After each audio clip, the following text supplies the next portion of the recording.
Welcome to Soundbreaker. On today's episode, we're talking to Joshua Kennedy, the man himself, who is the team lead at FUGA. Joshua, pleasure to have you on Soundbreaker. And thank you for joining us today. And for our listeners who might not be familiar with you, if you don't mind, give us an introduction about yourself, and we'll dive right into it. There's so much to talk about, insightful information, your journey, and a lot to talk about the business. I know you have your own opinion, and I can't wait. Yeah, to have it on the record. definitely. Those who know me know that I always have an opinion about something, but I'll give you the short part just based off of UGC alone, because I mean I've been working for quite a while. Uh, with this business, I've been dealing with UGC for 10 years now. I started in the UGC field back in February of 2015. It's amazing how time goes by. And throughout the years, I have seen things in regards to YouTube channel management, VEVO, when it comes to video distribution, music video distribution.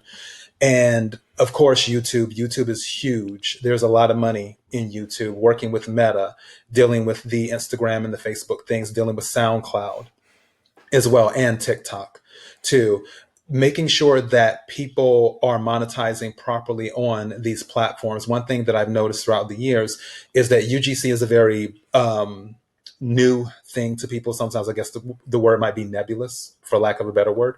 And Mhm. it's a thing of making sure that all clients, all the people that I work with, are up to speed on the best way to work with their artists or the artists themselves on how to make sure that they're represented properly. So yeah, that's pretty much what I do. And of course, I lead a team at FUGA. And, you know, for legal purposes, I have to say I'm not representing FUGA on this call or any of the Downtown Music subsidiaries. It's just me, a person who's been in the business for over 10 years now. Well, downtown now it's Universal, or should we say Virgin/Universal? Well, we shall see what happens. Josh, you really, with your background, it's extremely interesting because you really didn't carve your path into the music business or the creative No. side of the music business. You started, and I want to hear this because you can like the Renaissance man. You went through a periods and you kind of gathered so much information, and you went to another period with a different career, different. Please. Yeah, well, this is the thing. I've worked in many different fields. I started in what I call the service industry, and other people's definitions may be different. My definition of service is anything where you have to help people, then you're providing a service to a person. And Correct. whether it's bagging groceries or helping do lawn analysis or working at the Fairfield Inn, which these are the jobs that I've held. I've been working since I was 14 years old. My mother told me that you will start working because you need to learn the value of a dollar and that money does not grow on trees. So she sent me to Winn-Dixie. For those of you in the South, you're probably familiar with that grocery store.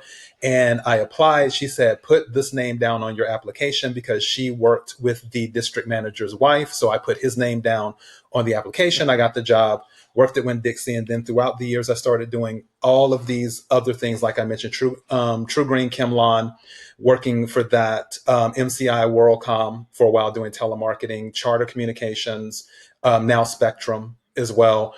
The list goes on and on. I was sort of finding myself throughout the years. I didn't truly start to gravitate towards something until I worked in travel, working for Royal Caribbean Cruise Line at their corporate headquarters later on after I left because I had to move to Los Angeles. I started my own travel agency and it did You well. But did. yeah, I I didn't had know my own that. travel Okay. agency at the time and I just got bored. So I decided to stop, and I was making decent money. It's just, I was like, I don't think I want to do this anymore. So when I was in Los Angeles, I decided to do real estate, and I worked with the, one might say, the back end of it, meaning where I'm helping behind the scenes get people into homes.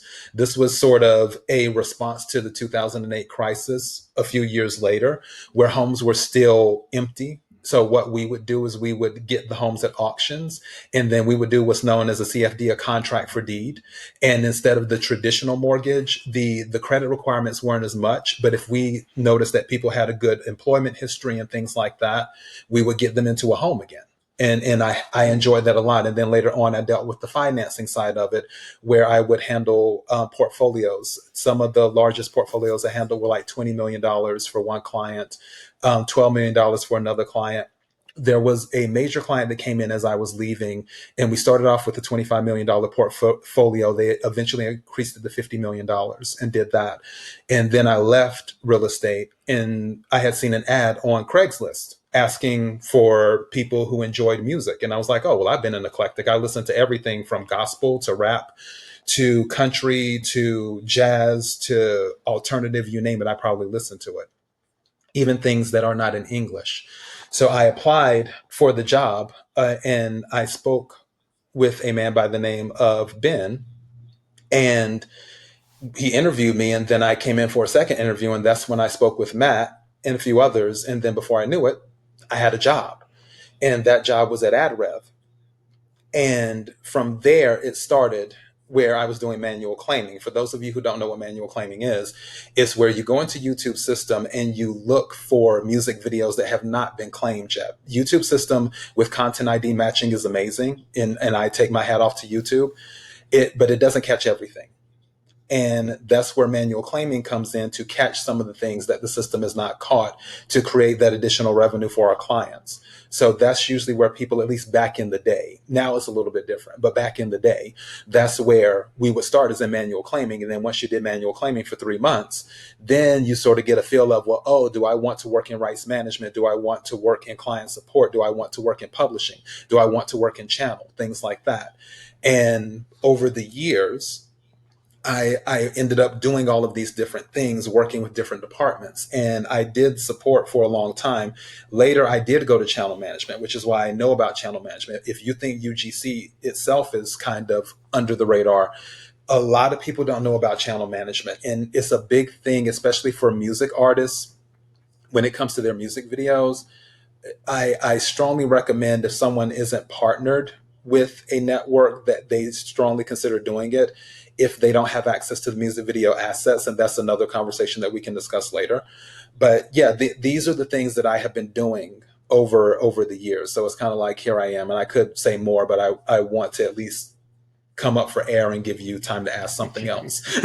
No, pretty impressive and amazing. How do you start and where you end up? But I think hard work, perseverance, and knowledge, and being disciplined, and listen to your mom at an early age, and she really guided you towards the right path. And look where you are now. You're team lead at FUGA, where you handle a lot of the, user generated content, which is, we call it UGC. Right. Looking at UGC now and where it was and now, comparing it to music streaming, I would say UGC is taking the lead big time. In my own experience, in my own opinion, and what I've been hearing, always been music distribution.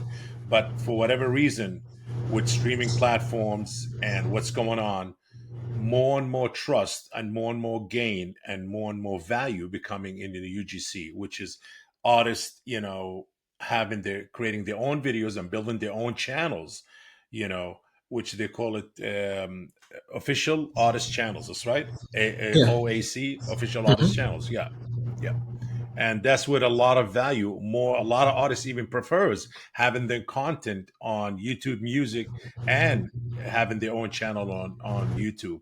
They generate more revenue. Obviously, they have to monetize it by having certain amount of followers and views and all of that. And once they get monetized, then it starts. It's all up to them. Obviously, they have to push it harder and harder. But that's where the value.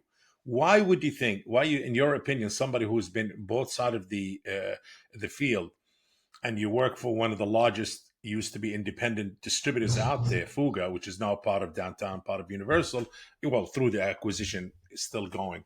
But in your opinion, why the YouTube, or I would say the UGC, is leading the race right now? Well, one reason is there's a lot of money in it. It's a thing of people are constantly using unlicensed music. That's what it boils down to. And part of it is because people don't know. They don't know that if they upload a YouTube video, and I'm just saying a name, Beyonce is playing in the background, they don't know that they need to have a license for that. They're just Correct. thinking, oh, it's a regular video, I can upload it and stuff. And there's a lot of unmined territory when it comes to UGC. One thing about us, like I was mentioning earlier, like YouTube system is amazing, but it doesn't always catch everything. And there's been technology built to sort of pick up the things that YouTube misses and help clients monetize those particular videos, which helps a lot. Also, people have started finding money in shorts as well. I've Big seen money. people make a lot of money in shorts because the thing is that shorts don't monetize the way normal videos monetize, the long form videos monetize. And what people have been doing is they've been focusing on the YouTube premium revenue instead of regular monetization, where the premium revenue comes out of the pool. For those of you who are not familiar, YouTube Premium is a service and a subscription service that is offered to YouTube users to bypass ads, which I'm a subscriber of YouTube Premium because I can't stand ads. So, and for those people, when they watch a short, if something is used, if content is used, an asset in the system, then money is paid through that fund from the premium revenue. And it's usually more lucrative than the monetization of regular videos in some cases. Now, YouTube did cut back on that a little bit, but now they is still a thing that's been at the forefront. I've had people specifically ask me about things like that, is what I've had. Hmm. So, Interesting. yeah. I mean, funny enough, there's still a lot of things that people do knowingly and unknowingly on YouTube. Yes. So much, and as you mentioned earlier, I mean, we're going to talk as what's some of the mistakes people should avoid doing. And how do you? There's so much. I mean, I have to say, been doing Soundbreaker for a year and a half, almost 2 years actually, and this is the first discussion or interview I have with anybody within the music business, but really talking about UGC, talking about YouTube, UGC, and all of that user generated content. So this is really an extremely insightful discussion we're having here with you, Josh, because you're the man for it. So when I heard you the man for it, I said, you know what? This is the gentleman, this is the guy that I need to have on Soundbreaker and really give a lot of insightful information for our viewers and followers and Of whoever's course. interested to listen to this. Yes.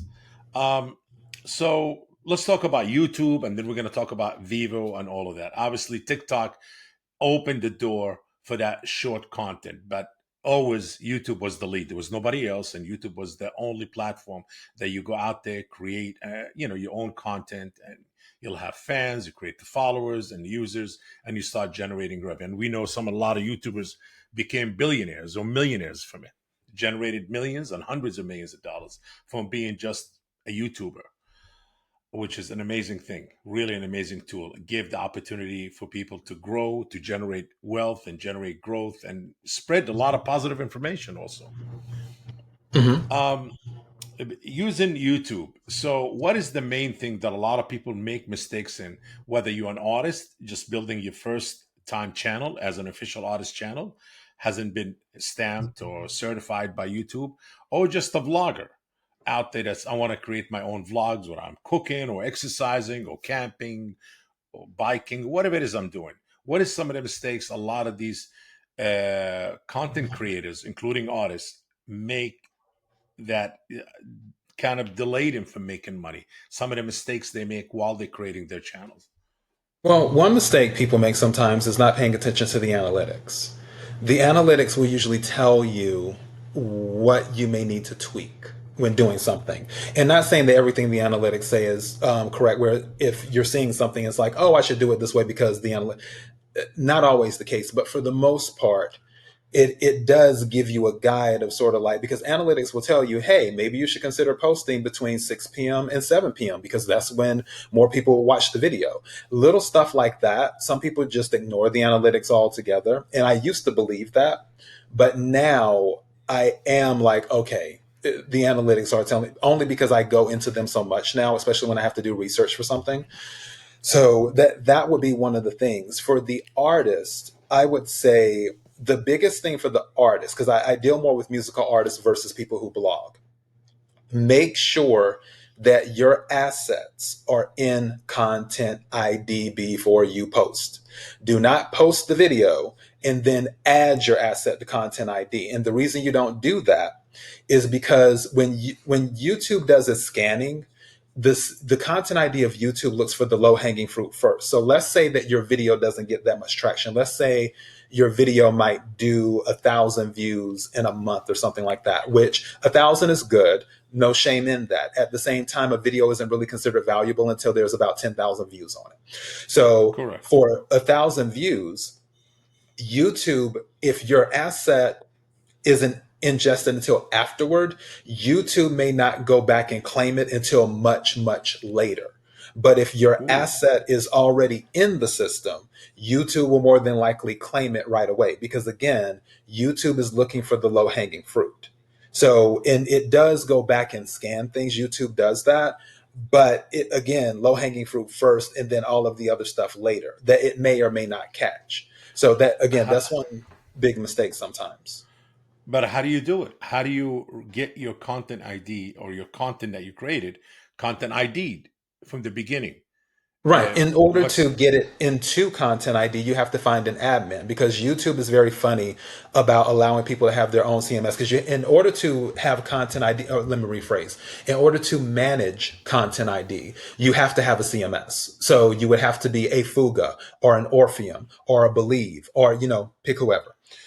yeah? Then from that CMS, you get your assets into it. You deliver them to whoever your admin is. They will ingest your assets in the system. They will make sure the reference file is good. There aren't any overlaps. They'll make sure there aren't any ownership conflicts and things of that nature, which is a whole other discussion. They will make sure that it is claiming properly as well Are you once talking they get about it. the audio version of the video, like the song Correct. itself? So before Yes. I build my channel, I'll make sure that, let's say, if I'm distributed through Fuga, as you said, or Believe, or the Orchard, or whoever, that they claiming my content ID. Yes, you Correct? want to make sure all of your assets are in the before if you're uploading something to your channel, to your YouTube Yeah, channel, and it is yeah. for one of your specific tracks as an artist, you need to make sure your track is ingested into the system before you upload the video because I've seen it where they don't.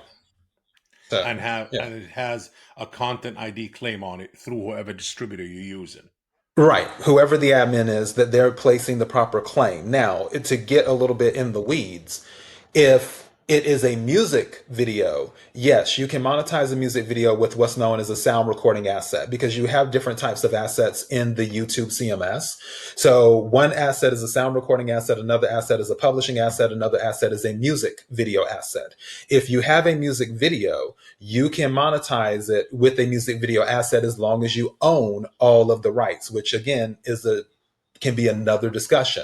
Who owns the Mm. rights? And that is one of the most important things when you're dealing with this type of stuff. If you own the publishing, if you own the audio, if you own the visual, great. Then let's create a music video asset. That way you can get that premium monetization. And when I say premium, not necessarily YouTube premium revenue, I'm just saying that top tier monetization to max it out as much as you can because a music video asset brings in more money than a sound recording asset. And obviously you want more money.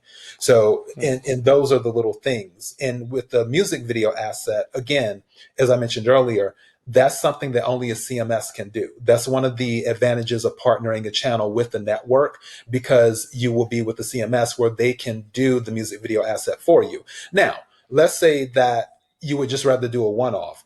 Technically, yes, you could create a music video asset without it being partnered. Your admin would have to do it and then they would put a claim on that video on your behalf as a music video asset. But that would require the reference file, meaning the video itself being delivered, making sure the metadata is correct and ingested, so on and so forth. And then a manual claim would be done Hmm. and would set that up.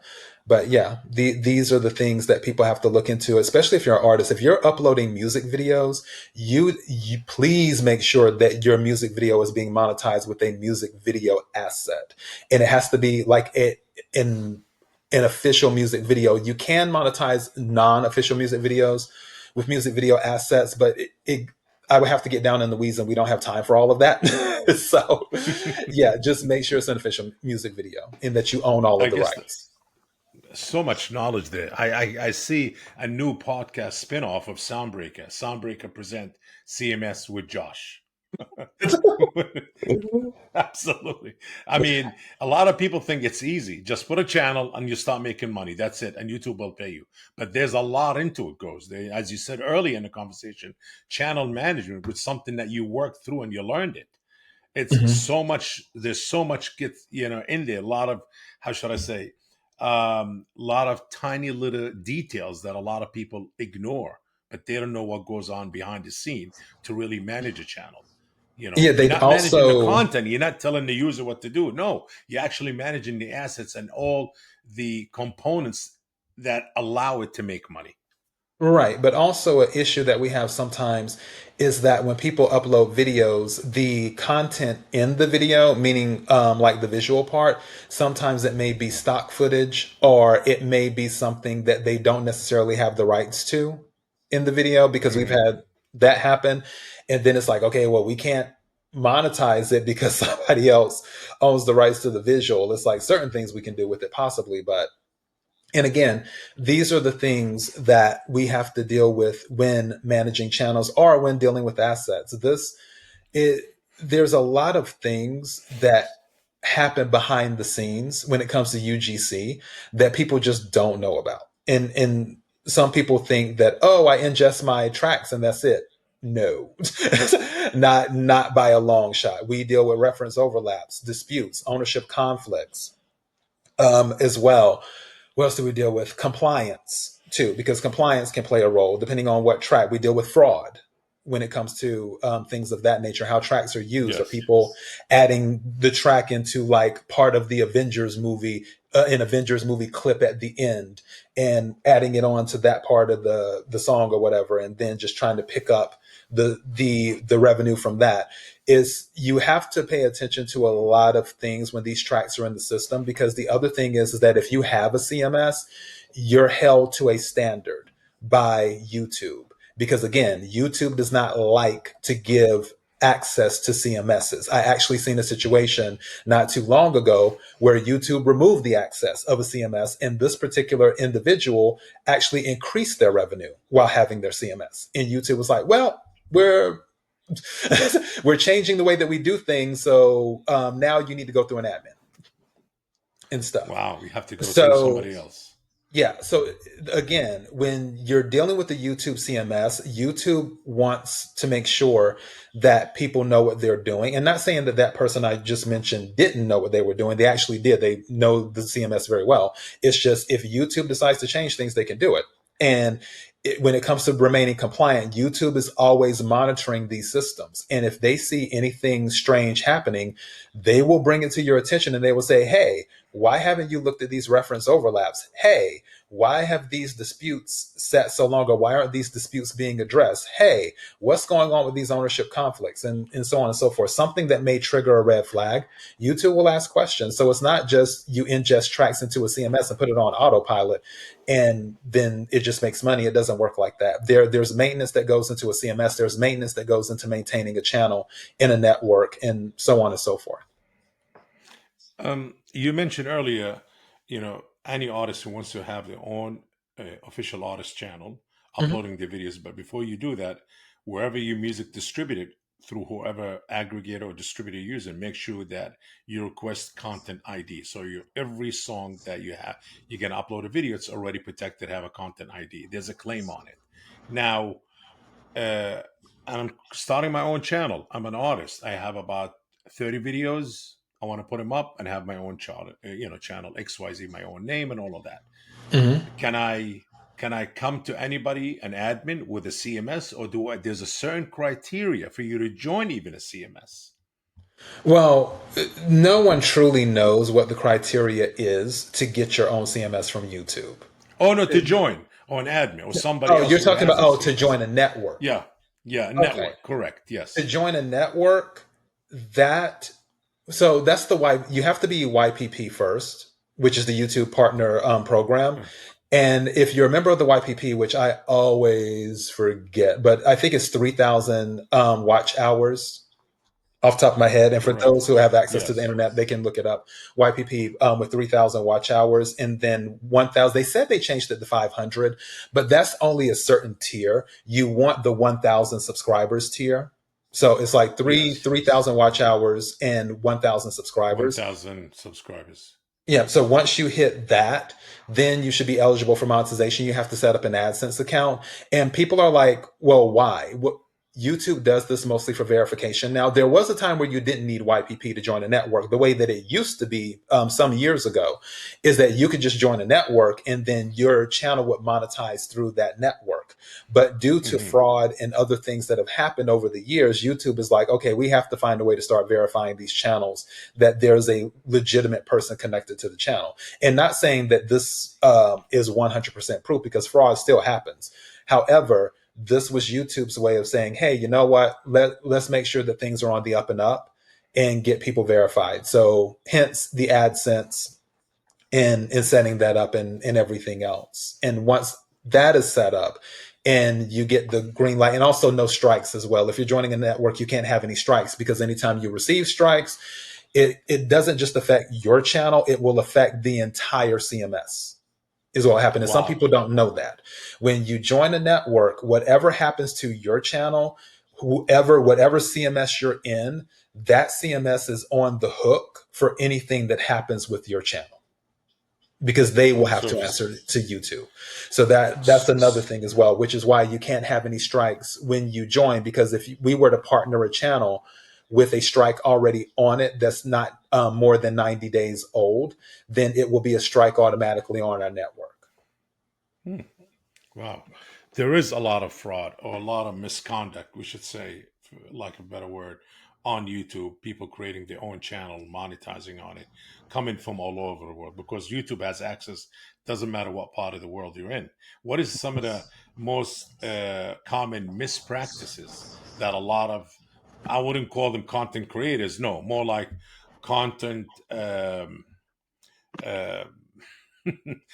stealers, or Yeah. you know, Well, the one that I mentioned earlier, that one happens a lot, where someone will ingest their track through an admin and then find like something, let's say a clip from Lord of the Rings or whatever, and then it's playing the music. And downloaded. yeah, and then they'll enter their music, like they'll attach their music to that music and then put it in there. So basically, because the video would get claimed regardless. So let's say, I forgot who Lord of the Rings is under, but whoever is under in the system, that claim will happen for the Lord of the Rings song. But then also, because the other music is being used, the claim would happen for that too. So Hmm. they're not losing anything, because again, for people who have assets in the system, it's very rare that you take something down, where we're like, okay, we're just going to put a strike on somebody's video, a strike on their channel, and take the video down. It's rare we do that, because our clients usually don't want us to do that. Our clients want us to monetize the video. So they're not looking to say, hey, oh, they're using my music. Oh, no, take their video down. It's rare that we get that. What they want to make sure of is that, oh, they're using our music, put a claim on it, make sure it's monetizing, send us our money. So because everyone is in that mindset, the admin that, and I'm just using Lord of the Rings as an example, the admin that handles the assets for the Lord of the Rings movie, they're not concerned with taking it down. They're concerned with making money. So even though the clip of Lord of the Rings was uploaded, and let's say it has 1 million views, they're happy because they're making money off of it. But on the other side of that, the person who's committing fraud, their claim is on there too. They're also making money off of it in doing that. So because they inserted their little clip into this And can and did those that. also, can that create a channel owner, also the fraudulent one, be part of a CMS too? Yeah, they could, and we've seen that happen before, where somebody is in a CMS and they do a stunt like that, and then we unlink their channel immediately. Because again, Mhm. we have a zero tolerance for, at least from what I've seen, a zero tolerance for fraud. It's just kind of like, you can't have a good relationship with YouTube if you have a bunch of fraud happening in your CMS. Amazing. Yeah, YouTube's not going to co-sign that. They will not co-sign that. So yeah, You know, you would think we live in a digital age and there's no fraud going on. Before, back in the day, we used to live in a physical. It's easy to take, duplicate DVDs, CDs, and sell them out there. But we live in a digital age. Even though there's more fraud being invented and created through digital monetization. Mm. Yeah, well, I believe fraud will there let me rephrase this. There will always be a group of people who are looking for shortcuts. Oh, sure, That groups. With the big S, well, groups worldwide. within groups. But yeah, Yeah. there will always Yes. be that group looking for shortcuts. That is Yeah. just human nature. So Yeah. regardless of how the technology changes, just now people are looking through shortcuts for AI. And some of those shortcuts are legitimate shortcuts and some of those shortcuts are fraud. So it's like pick one. But it's not going anywhere, and in some cases it may get worse before it gets better, especially with AI because it's still so new to everyone, and especially with these changes YouTube just made. There are some changes happening, probably.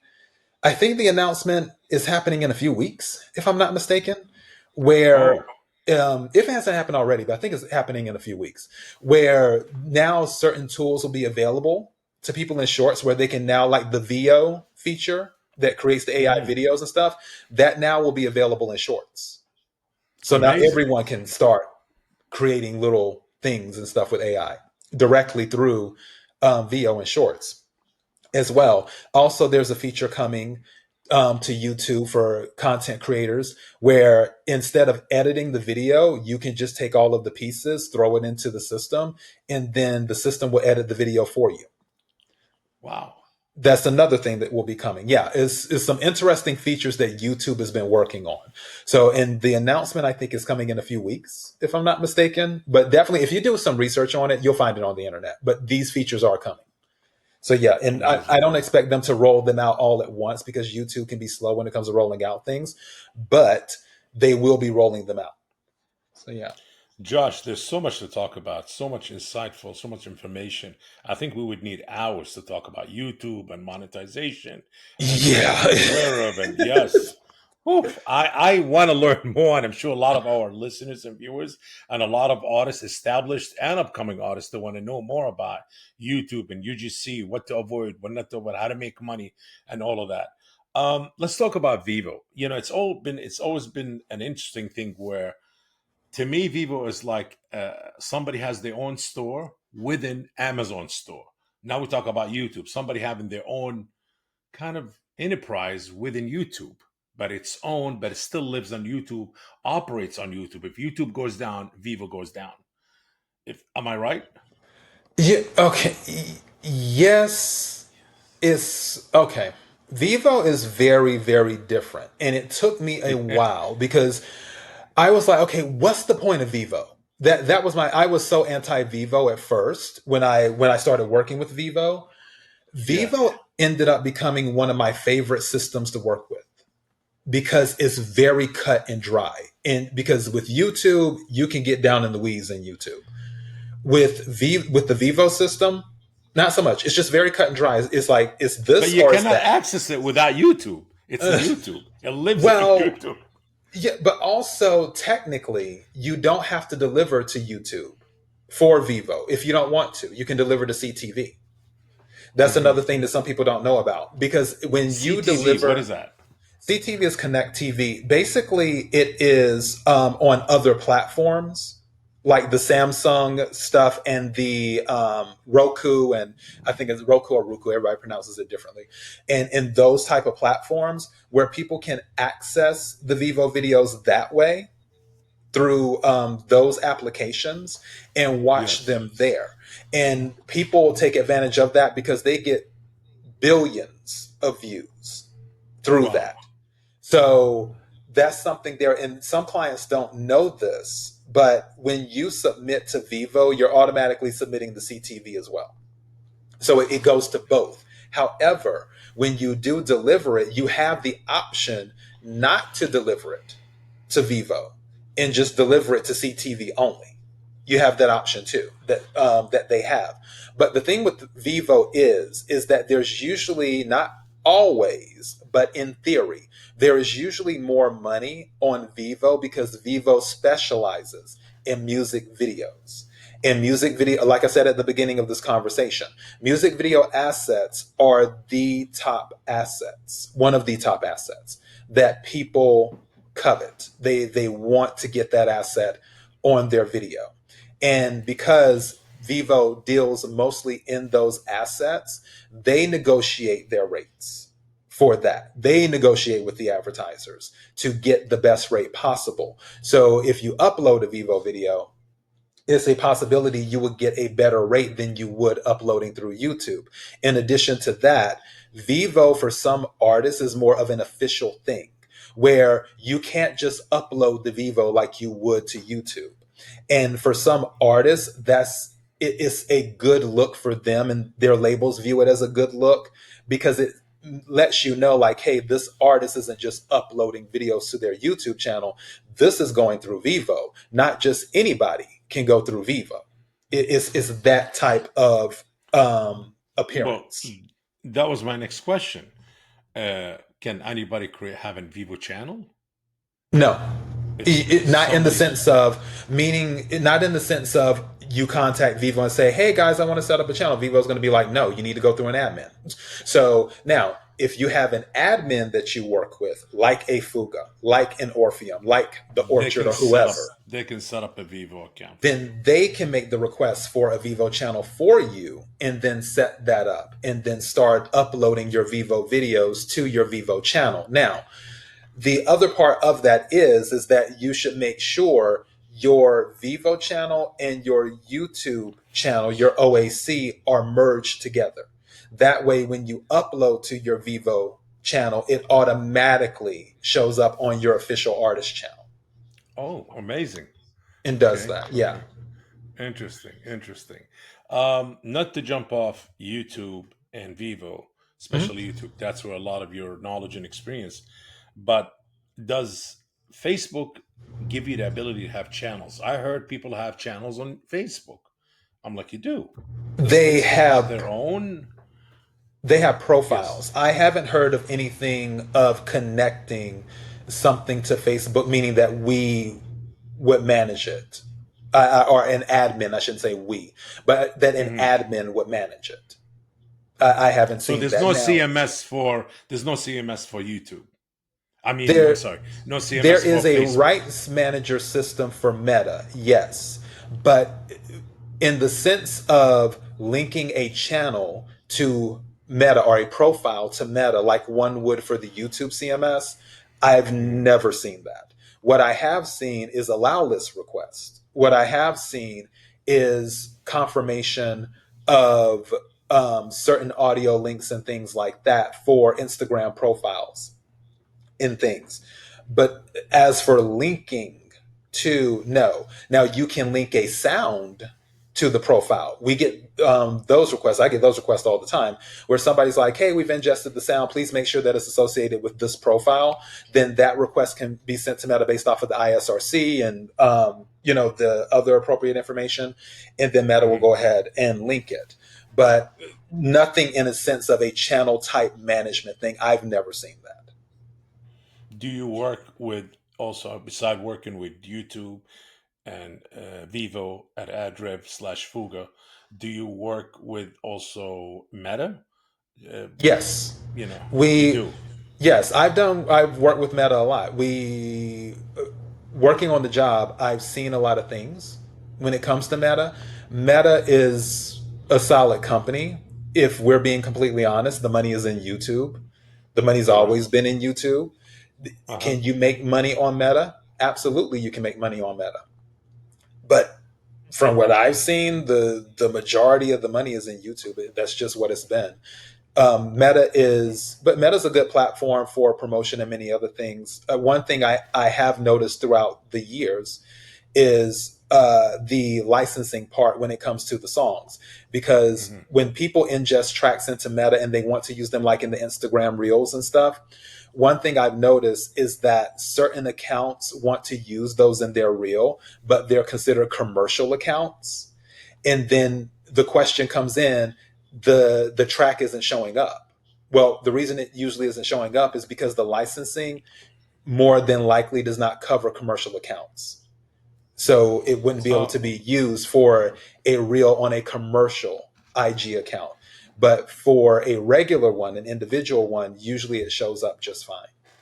So just little let's say things I'm an like that. artist Hmm. and my channel is monetized and it's with your CMS network at Adriv Fuga, and I come to you and say, hey, I want also to have my content appear on Facebook so I can have monetize and generate more revenue. Would that the way it works as an artist or a channel owner that's been monetized and generating revenue from YouTube CMS, part of your network? Well, it is. It isn't a thing necessarily of it appearing on Meta. Yeah. It's a thing of monetizing what appears on Meta. So we would ingest whatever the assets are into the system, just like we would for YouTube, and then set up the content ID to monetize any use of the artist content. So whether it's on the artist channel or whether it's on anybody else's channel, the content ID would be in effect for that through Meta rights management. And So there you would have are to you would have to not to interrupt. Sorry, yeah, fine. you would have to ingest it yourself or your own company. You would have to adjust it. Adrift/Fuga would have to insert it or integrate it into Meta Yeah, that's for and any set up the. platform. Yeah, any platform Mm, that you want your rights enforced, something has to be ingested. They don't know what your music is. Meta doesn't know. YouTube doesn't know. SoundCloud doesn't know. TikTok doesn't know. They have to have a reference file to reference what is being used. So it isn't a thing. Now, the outside of that, let's say that there isn't anything in the system, then that would be a DMCA takedown. So you can always, and this isn't something that people need an admin for.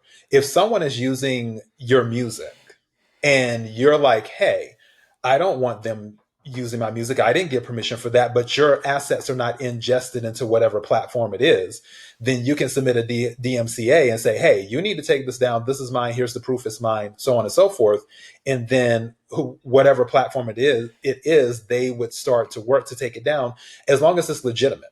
Because again, it goes back to the rights thing. Who owns the rights? Because there are got it. situations where an artist may feel they have the rights to something, but they signed it away to said entity, and the entity then owns the rights, but the artist may not be aware of it.